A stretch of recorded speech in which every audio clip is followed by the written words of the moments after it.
जय हिंद, जय Bharat student. Welcome to my channel गणित की चौपाल। In my previous video we have completed exercise 1.5. Students, we are going to start new exercise 1.6. लेकिन उसके पहले कुछ इसेंशियल प्रॉपर्टीज जो कि 1.6 को सॉल्व करने में हेल्प करेगी, हम उसको पढ़ेंगे। कौन सी प्रॉपर्टीज हैं? Laws of exponents for real numbers. Laws of exponents for real number, ये प्रॉपर्टीज हम क्लास 7th में पढ़ चुके हैं, लेकिन वहाँ पर ये प्रॉपर्टीज हमने रेशनल नंबर, नेचुरल नंबर और होल नंबर और इंटीजर्स के लिए पढ़ी थी।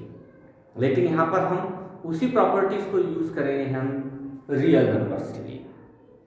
कौन कौन सी प्रॉपर्टीज है? इसमें फर्स्ट प्रॉपर्टी है जिसका हम यूज कर देंगे रियल नंबर में, वो है a raised to the power n into a raised to the power n is equal to a raised to the power m plus n। Means अगर बेस सेम हो, क्वेश्चन मल्टीप्लाई का हो, product का हो रहा हो, तो जो एक्सपोनेंट है उसका सम हो जाता है। Same to same second property a raised to the power m whole power n, a raised to the power m whole power n is equal to a raised to the power m into n। This is second property. Third property, a raised to the power m divided by a raised to the power n, means base same हो, question divide का हो, तो exponent में subtraction हो जाता है। Means a raised to the power m divided by a raised to the power n is equal to a raised to the power n minus n। This is third property related to exponent. Fourth property, a raised to the power m into b raised to the power n। यहाँ पर base different है, exponent same है। a raised to the power m and b raised to the power n, then we can write whole power m of ab। Next property, 1 upon a raised to the power n, 1 upon a raised to the power n is equal to a raised to the power minus n। It is related to inverse। अगर हम इसका inverse करते हैं तो जो exponent है उसका symbol change हो जाता है, साइन चेंज होता है। And next one is a raised to the power 0 is equal to 1। Means किसी की भी पावर 0 हो, उसका आंसर हमेशा 1 होगा। ये कुछ प्रॉपर्टीज हैं, इन प्रॉपर्टीज को बहुत अच्छे से आप समझ लीजिए। हम इन्हीं प्रॉपर्टी के बिहाफ पर कुछ क्वेश्चंस को सॉल्व करेंगे। आइए हम हमारी अगली एक्सरसाइज स्टार्ट करते हैं, exercise 1.6। Okay student, question number 1 of exercise 1.6 of maths of class 9th। exercise 1.6 question number 1, find question number first 64 raised to the power 1/2। Find, इसको सॉल्व करना है। हमेशा आप क्या कीजिए, इस टाइप के क्वेश्चंस में यहाँ पर एक्सपोनेंट v अपॉन में दिया है, p/q फॉर्म में है, तब आप इसके प्राइम फैक्टराइजेशंस फाइंड आउट कर लीजिए। कुछ स्टूडेंट इसको डायरेक्ट करने की कोशिश करते हैं, जैसे कि 64 इसको we can write 8 raised to the power 2। लेकिन आप ऐसा ना करें, आप इसके प्राइम फैक्टराइजेशन से इसको सॉल्व करें। Find out prime factor of 64। In rough work we will find out prime factorization of 64।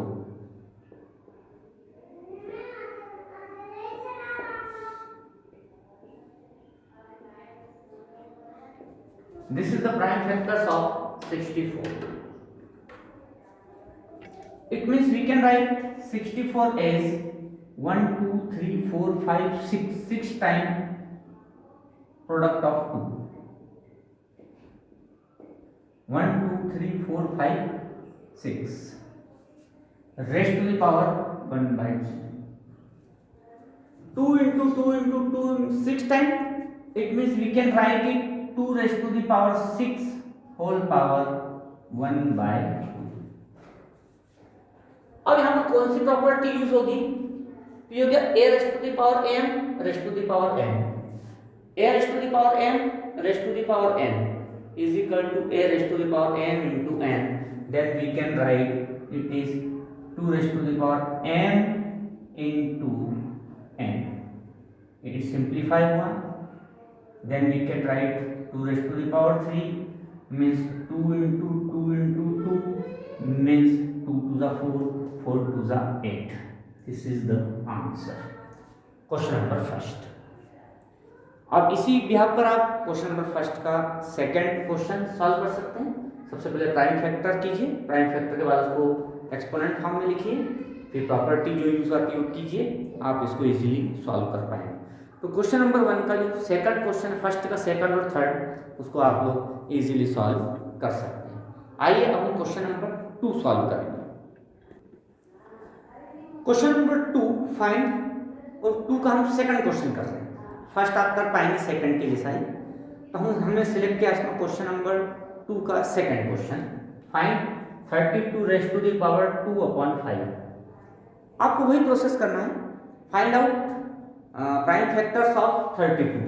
तो we will find out prime factors of 32, then we get 2 divided by 32 16, again 16 divided by 2 8, 8 divided by 2 4, 4 also divided by 2 2, and 1.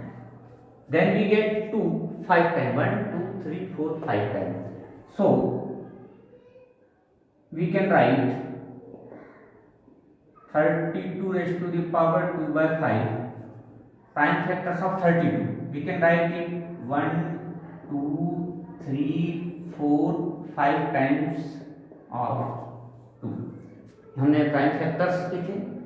It means we can write 1 2 3 4 5 means 2 raise to the power 5 whole power 2/5। अब यहाँ पर जो exponent property लगेगी वो होगी a raise to the power m raise to the power n, then we can write a raise to the power m into n। Okay, 2 raise to the power m into n, simplify है 5 से 5 simplify है, 2 raise to the power 2, it means 2 into 2, then we get 4। Solve it. इस तरह से हम exponent property का use करके इनकी वैल्यूज फाइंड आउट कर सकते हैं। नेक्स्ट क्वेश्चन, क्वेश्चन नंबर 2, इसका फोर्थ क्वेश्चन, क्वेश्चन नंबर 2 का फोर्थ क्वेश्चन ले रहे हैं। हमने पहले क्वेश्चन नंबर 2 का सेकंड सॉल्व किया, सेकंड के बिहाफ पर आप question number first and third solve कर सकते हैं। Question number 4, it is 125 raise to the power -1/3। Okay, पहले हमें वही करना है, 125 के प्राइम फैक्टर्स फाइंड आउट करना है।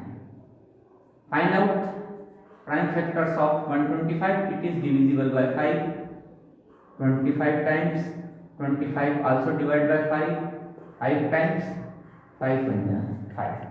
It means we can write 125 as 5 into 5 into 5 means 3 times raised to the power -1/3.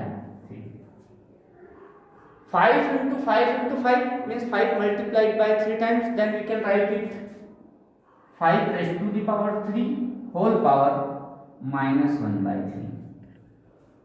Again it is look like as a raised to the power m raised to the power n, a raised to the power m raised to the power n, it means a raised to the power n into n. 5 raised to the power 3 into -1/3, 3 से 3 cancel, then we get 5 raised to the power -1. Again we can use this property, 1/n is equal to a raised to the power -n, or we can say a raised to the power -n, we can write it 1 upon a raised to the power n. So it is a raised to the power -n. A raised to the power -n means 1 by a raised to the power n means 1/5 using this property. Next question, question number 3, simplify. And first question is 2 raised to the power 2/3 into 2 raised to the power 1/5. So which type of property used here? तो we can check a raised to the power m, a raised to the power m multiplied by a raised to the power m. Property first, a raised to the power m into a raised to the power m. इस variety का question है, then we can write it a raised to the power m multiplied a raised to the power n. We can write it a raised to the power n plus n. और जब भी इस type से addition या subtraction होता है तो हम एलसीएम मेथड का यूज करते हैं। 2 raised to the power LCM 3 and 5 15, 3 5 जा 15, 5 2 जा 10 plus 5 3 जा 15, 3 1 जा 3, then it is 2 raised to the power 13 by 15। 2 के और फैक्टर्स नहीं हो सकते, अगर होते तो हम फैक्टर करके इसको आगे सॉल्व करने की कोशिश करते हैं, लेकिन 2 खुद एक प्राइम नंबर है, इसके और ज्यादा फैक्टर्स नहीं हो सकते, तो ये इसका सॉल्यूशन है। तो प्रॉपर्टी किस वेराइटी कौन सी यूज होगी उसको थोड़ा सा आप मैच करेंगे तो समझ में आता है। Next question. Okay friends, next question, second question of question number 3। Second question of question number 3, simplify 1 upon 3 raised to the power 3 whole power 7. 1 upon 3 raised to the power 3, it look like 1 upon a raised to the power n. This type 1 upon a raised to the power n. 1 upon a raised to the power n, we can write it a raised to the power minus n. Therefore we can write it a raised to the power minus n and whole power as it is. Again, it seems to a raised to the power m whole power n. A raised to the power m whole power n. It means a raised to the power m into n. It means a raised to the power m into n means a raised to the power minus 21. 3 के हम prime factors नहीं कर सकते, इसलिए आगे इसको solve करने की जरूरत नहीं है, इसका सॉल्यूशन यहीं फिनिश हो जाता है।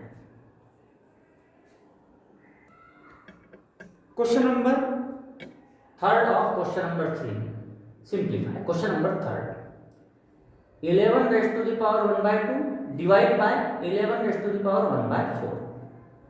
It means it look like as a raised to the power m upon a raised to the power n.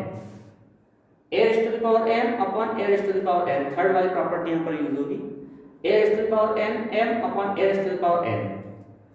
a raised to the power m upon a raised to the power n, we can write it a raised to the power m minus n, m minus n। Okay, और इस तरह के जो questions होते हैं वो LCM से solve होते हैं। यहाँ पर 4 एलसीएम आएगा, 2 2 जा 4, 2 टाइम्स डिवाइड हुआ, 4 1 जा 4, 1 टाइम्स डिवाइड हुआ, means 11 raised to the power 2 minus 1 means 1 by 4। Question finish. यहाँ पर 11 का हम प्राइम फैक्टर्स नहीं कर सकते, इसलिए आगे सॉल्व नहीं होगा। 11 raised to the power 1 by 4, यहाँ पर इसको हम इस तरह से सॉल्व कर लेते हैं। तो ये एक प्रॉपर्टी के एग्जांपल्स हैं जिससे प्रॉपर्टी का यूज समझाया गया है। And last question of question number 3, question number 4 of question number 3। 7 raised to the power 1 by 2 into 8 raised to the power 1 by 2। यहाँ पर बेस सेम नहीं है लेकिन एक्सपोनेंट सेम है। बेस सेम नहीं है बट एक्सपोनेंट सेम है। It means a raised to the power n into b raised to the power n, इस टाइप का क्वेश्चन है। a raised to the power n into b raised to the power n is equal to whole power m of ab। It means whole power of m। m यहाँ पर same है, 1 by 2 1 by 2। Power same होने पर ही हम इस property का use कर सकते हैं। यहाँ पर पावर 1 by 2 है, यहाँ पर power 1 by 2। It means a raised to the power m into a raised to the power m। It means a into b whole power n। We can multiply 7 into m, 7 into n, 8 means 56 raised to the power 1 by 2।